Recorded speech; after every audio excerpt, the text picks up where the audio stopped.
All right, buckle up. Because today's case takes us straight into the collision zone between criminal law and federal immigration power, and trust me, it gets messy fast. We're looking at a situation where a simple DWI arrest spirals into a full-blown legal tug of war involving county courts, ICE custody, conflicting jurisdictions, and a defense attorney pushing boundaries so hard that even the judge, and remember, the judge in this courtroom is male, warns him outright. Be careful. There's a fine line between zealous advocacy and something that could get you into trouble. And that's a line you almost never see crossed on the record. Now, here's why this case matters, and why lawyers, law students, and true crime fans should pay attention. When Cesar Moises Capriel Perez posts bail on his DWI case, the expectation is simple. Follow the bond conditions, show up to court, and keep the case alive. But immediately after his release, ICE steps in. Suddenly, Perez isn't in the free world. He isn't reporting to pretrial services. He isn't installing an ignition interlock device. He's in federal custody, and that single fact rewrites the entire courtroom strategy. And wait until you see what happens next. The defense attorney launches into a highly detailed and honestly, surprisingly aggressive constitutional argument to prevent the judge from revoking the bond. The prosecutor pushes back. ICE says one thing, the defense says another, and the judge tries to hold the hearing together, while the lawyers practically debate federal code on livestream. At one point, the judge literally tells the attorney that he's overthinking the situation, and then later warns him that he might be stepping into ethically dangerous territory. This is the kind of moment that law professors will spend an entire class breaking down. I'll say I have my client here on video. He can identify himself if necessary. I'm gonna just put my camera on. So this is a first for me. It's a first for the ICE supervisor I just spoke to as well. Wow. This is. I mean, wow. I don't. Mr. Feldman, that's some good work, man. I'm an Great job. immigration attorney, Judge. So I mean, and I'm a salaried employee. Yeah. Really great job. Order in the court, going on the record. So, Mr. Feldman, what's the last name again? This is Cesar Moises Capriel Perez. Okay. You requested this hearing, so I'm going to let you start. Okay, Judge. Well, before I start, I have 10 exhibits. I sent it to the chief last night, and I believe she forwarded it to Ms. Saba. I moved to admit those exhibits, tender them to the state for any objection. And Your Honor, we would need significant time to look over these because we haven't been able to do so since they were. Yeah, I have 10 exhibits. It's quite a bit. Judge, I get. if I may. The first exhibit is the ICE detainer. It was in Harris County possession. The second exhibit is the magistrate order in which the state requested an $1,000 bond, which my client posted. The third exhibit is basically an ICE form you can get off the internet. It's a stay of removal form that ICE allows people with final orders of removal to apply for stays of removal that allow them to stay in the country for a limited time and limited purpose. Is this his, or is this just a generic one? Generic. Okay. Exhibit 4 is going to be just proof that he's in ICE custody.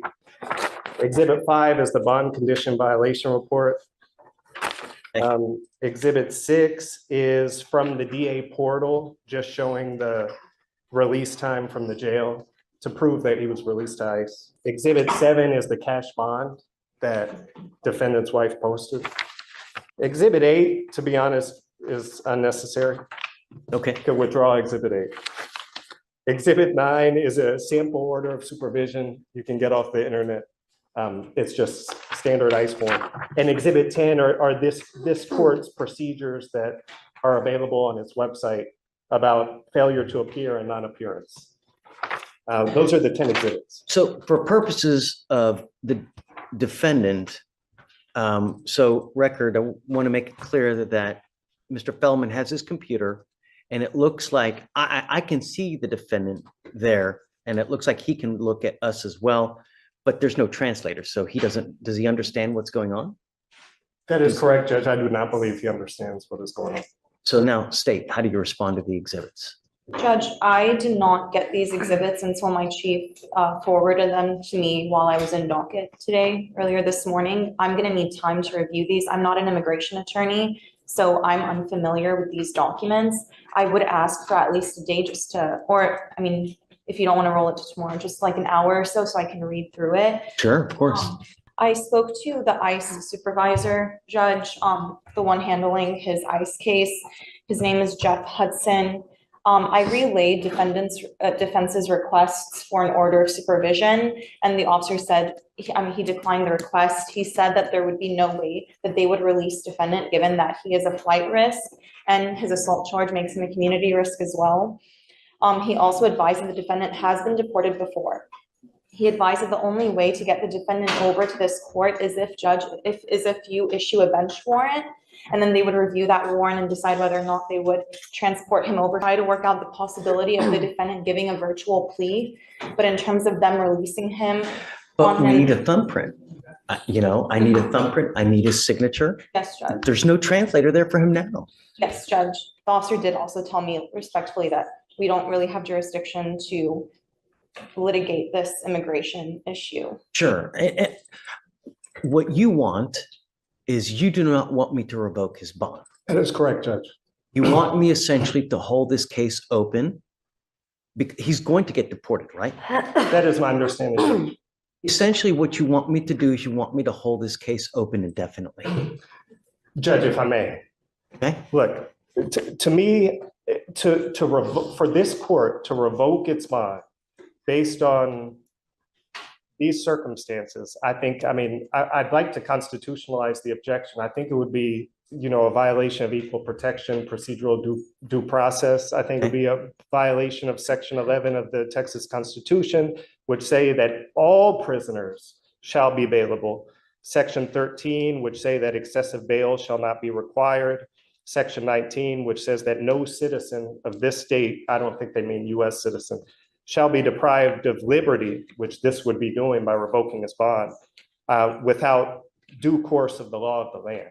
Now, the Texas Code of Criminal Procedure is very clear. When a defendant has once given bail for his appearance, he shall not be required to give another bond. That's 17.09 paren 2. This defendant, all he has done is posted the bond that the state requested, and without any volition on his own, gets taken into ICE custody. I think you would agree with me, Judge. The state has the burden to prove a bond violation. There is a bond violation report. I think we should all agree there's been no bond violation because he had no ability to get an ignition interlock. He had no ability to report to pretrial. So the only exception to this one bond are the following. If the bond's defective, there's no defective in the bond. If the bond is excessive, nobody's arguing the $1,000 bond was excessive. If the bond is insufficient in amount, which is very broad, but I want to make clear that there is no amount of bond, as Ms. Saba just said, that can guarantee that my client can attend court. There's no amount. So I don't think insufficient in amount is correct. The only other catch-all is good and sufficient cause. Now, I did some case law research on good and sufficient cause, and these are new or changed circumstances from which the court can conclude that some cause exists for revoking a bond and setting a different bond. Now, as I said, the only bond that this court could set that would guarantee my client comes to court would be a bond that is impossible for him to post, right? Because any postable bond, he would have no control in getting to court. Now, ICE, if I may, Judge, I understand what Ms. Saba relayed that the ICE officer said, but I can tell you that 8 CFR section 241.5 allows ICE to release anyone on an order of supervision if they're subject to a final order of removal. If you look at Exhibit 1, the ICE detainer, it says that if you need this subject to remain in the United States for law enforcement purposes, you can call this number, and ICE can consider whether the law enforcement purposes are serious enough to keep the person in the country. Now, I think it would be punitive to take away $1,000 from somebody who posted a bond that this court affirmed that the state requested and say, I'm taking away your $1,000 because of actions completely out of your control, actions that are being taken by a third party. So if I bench warrant him back here, then nothing will happen to that then, right? A bench warrant is a revocation of bond.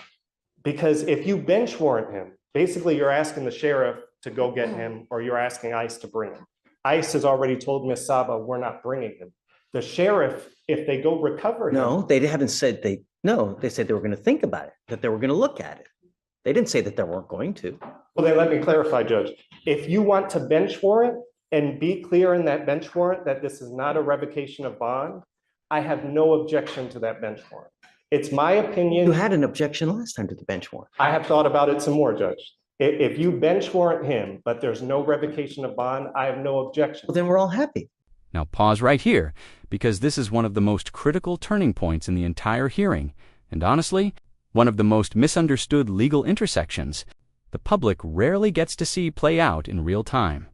The assistant district attorney has just explained that ICE will only consider transporting Mr. Moises Perez if the judge issues a bench warrant, and even then, the federal agency still decides on its own whether to comply.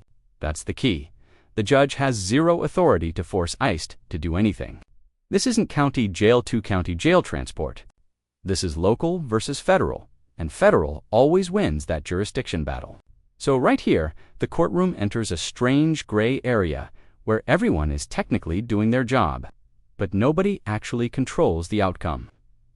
And notice what starts happening with the defense attorney. He begins layering constitutional arguments, procedural statutes, and even ICE's own internal rules to build a case that the bond should not be revoked under any circumstances.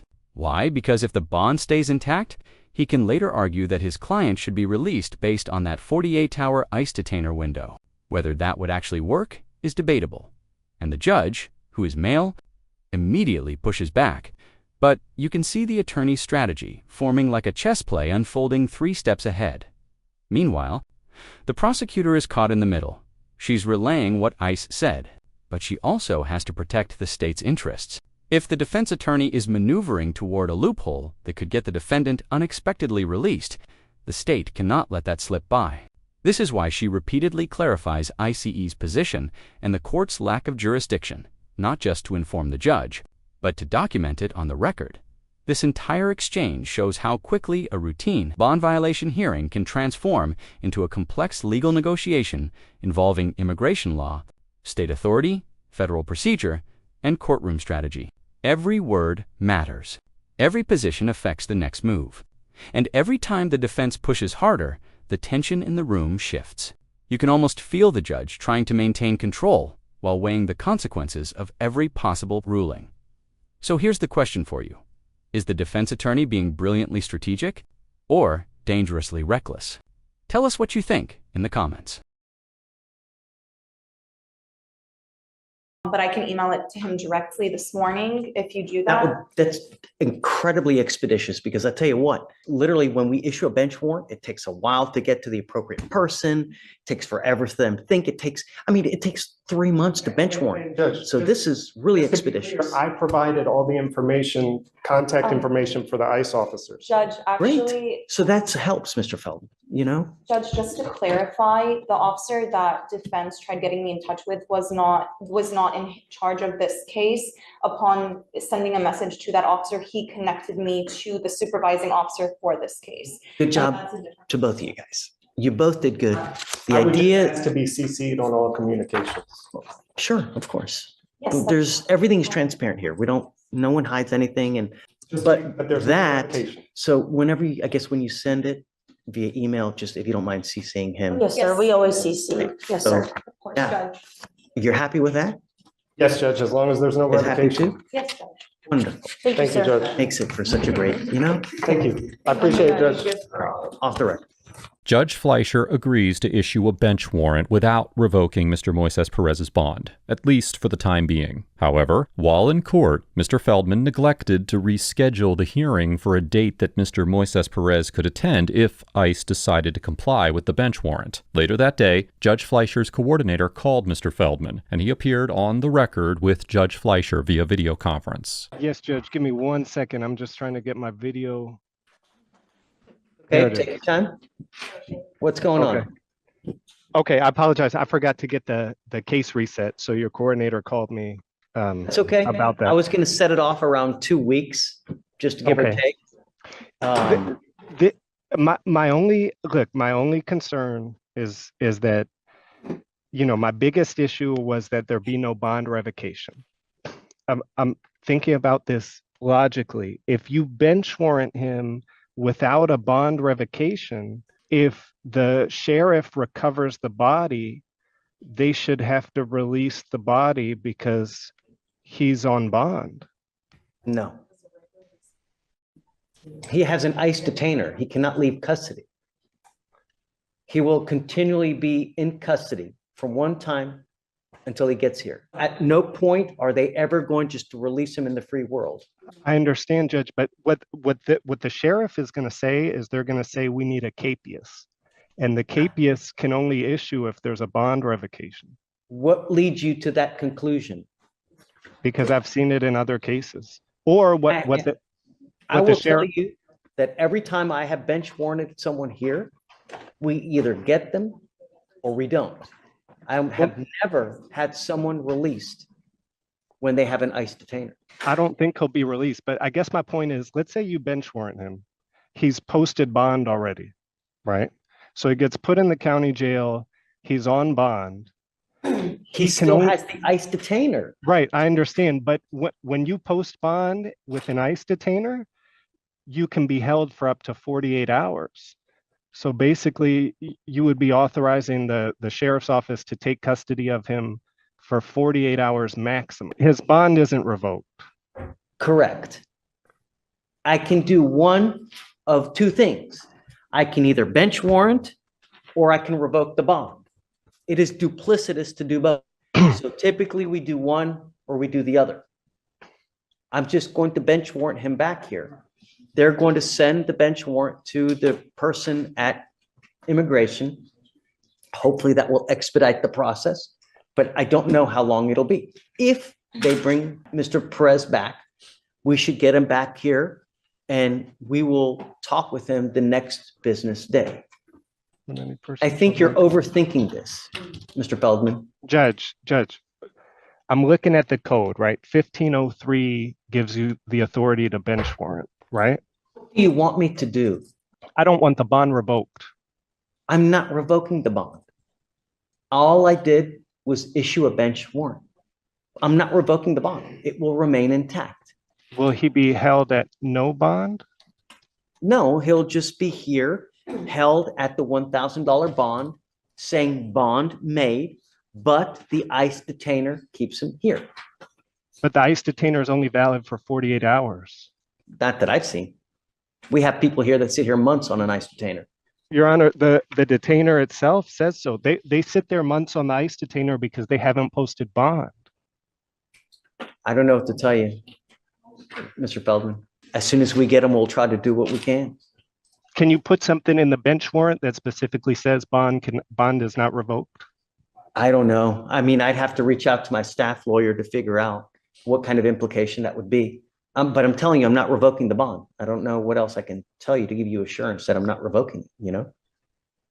Okay, so when he comes back into custody, it's going to say bond We'll made. try to, yeah, it's still going to say bond active. It'll still say everything that it says now. They either give us the body or they don't. It just depends on what ICE does, because sometimes they follow it, sometimes they don't. Sometimes they just go ahead and deport.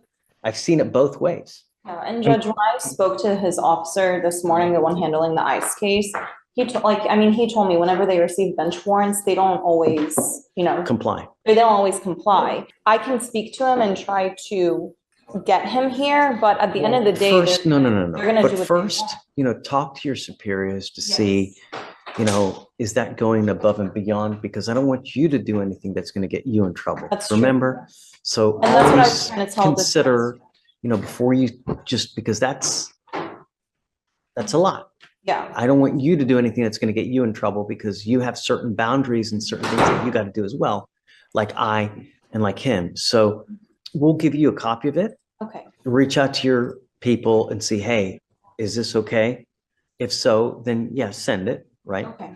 and then attach Mr. Feldman so that we're all on the same page. That'll expedite everything. Regardless, we're going to send the bench warrant regardless, but hopefully that'll expedite everything, and hopefully they will comply with it, because and I'll tell you, Mr. Feldman, I have no idea why they comply when they do and why they don't comply what they do. We'll do everything we can to try to get them back. If we can, wonderful. If not, we'll cross that bridge and we'll do what we can when we get there. And Judge, will in terms of the issuance of the bench warrant and the communications with the sheriff, will you also CC defense counsel on that? There's a certain process that they have when they send the bench warrant. They don't email it. There's a Dropbox that they do. So there's really no way to attach you to that. If I can just say one last thing, Judge, and I know I'm being annoying and I'll leave.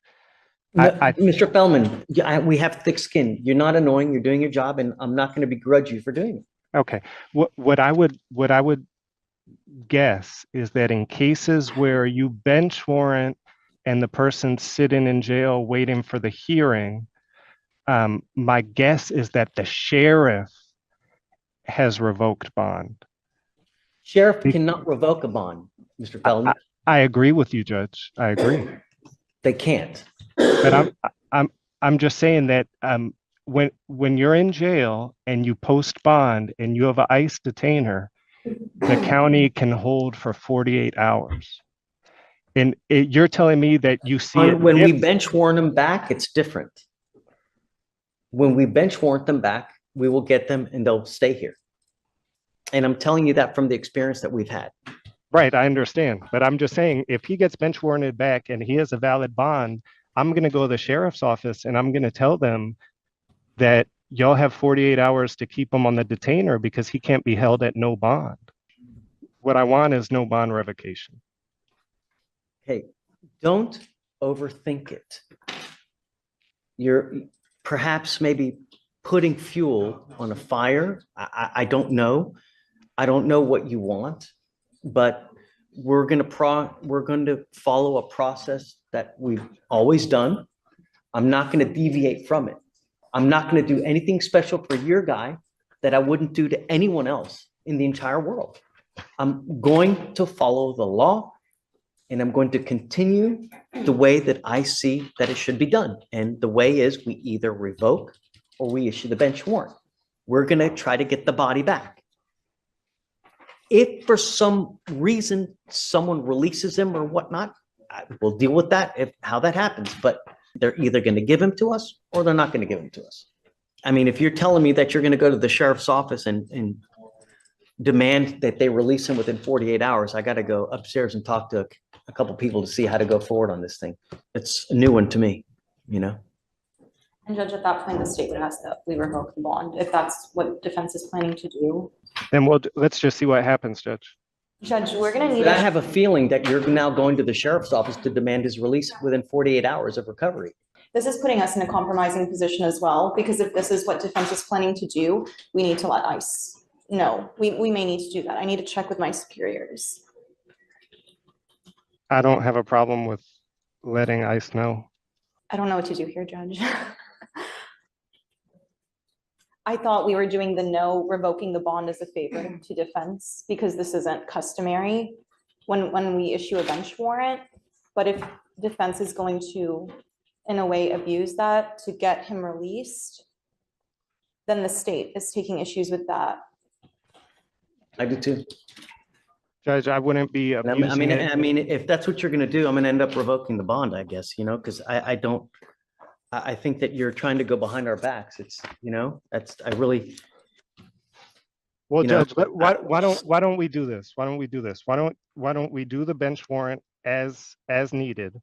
And if they've recovered the body, then we'll have another hearing, obviously, to figure out what we're going to do. I'm not going to go behind the court's back, but no, Mr. Feldman, let me tell you something that, you know, you need to be careful what you do. There is a fine line between zealously advocating for your client and doing something that either breaks the law, is unethical, that could get you in potential trouble. I've seen a lot of lawyers get in trouble, you know, and I'm just counseling you as, you know, I guess as a friend, but I get that you're zealous, but just be careful. you know? Yes, Judge. I promise you, I'm going to follow the code and I'm going to follow the rules of ethics. I guess, Judge, are you still planning at this point to issue a bench warrant without revoking the bond? Yeah. Okay, Good. and then, We'll see what happens, we'll see. We'll let it play out. I mean, we're all adults. We'll see. And there you have it. The courtroom drama comes to a close. But the legal lessons here are far from simple. Judge Fleer, he's the one presiding, ultimately issued a bench warrant without revoking Mr. Moises Perez's bond. That decision allowed the $1,000 bail to remain intact while the defendant stayed in ICE custody. The strategic reasoning from the defense attorney, Mr. Feldman, was clear by keeping the bond active. He hoped to leverage the 48-hour ICE EE detainer limit to potentially secure his client's release if ICE transferred him to county custody. At the same time, Judge Fleer cautioned that once the bench warrant placed Mr. Perez back under state authority, the 48-hour limit no longer applied, and the judge would revoke the bond if necessary to ensure the defendant remained in custody until the case could proceed. It's a masterclass in the delicate balancing act judges perform when local law intersects with federal authority. The outcome? Despite the defense's strategy, Mr. Moises Perez never appeared in court because he remained in ICE custody and was eventually deported. The state moved to dismiss the case, and the court refunded the posted bond, minus a small administrative fee. On the surface, it looks straightforward, but underneath, this case highlights a web of legal gray areas: jurisdiction conflicts, procedural timing, bond strategy, and the ethical lines defense attorneys must navigate while zealously advocating for clients. Every step from ICE communications to bench warrant issuance to bond considerations underscores how intricate even a routine bond hearing can become when multiple legal systems collide. So, what's the takeaway? Local and federal legal systems don't always align, and courtroom strategy can have real consequences, both intended and unintended. Defense attorneys must carefully weigh creative advocacy against professional ethics, and judges must balance fairness with adherence to the law. This case perfectly illustrates those challenges in action. If you found this case as shocking and complex as we did, make sure to hit that like button, share your thoughts in the comments, and don't forget to subscribe for more jaw-dropping courtroom breakdowns. Which part of this hearing do you think had the biggest impact on the outcome? The bond strategy, ICE's role, or the judge's decisions? Let us know below, because this is exactly the kind of legal drama that sparks conversation and keeps us all thinking critically about the justice system.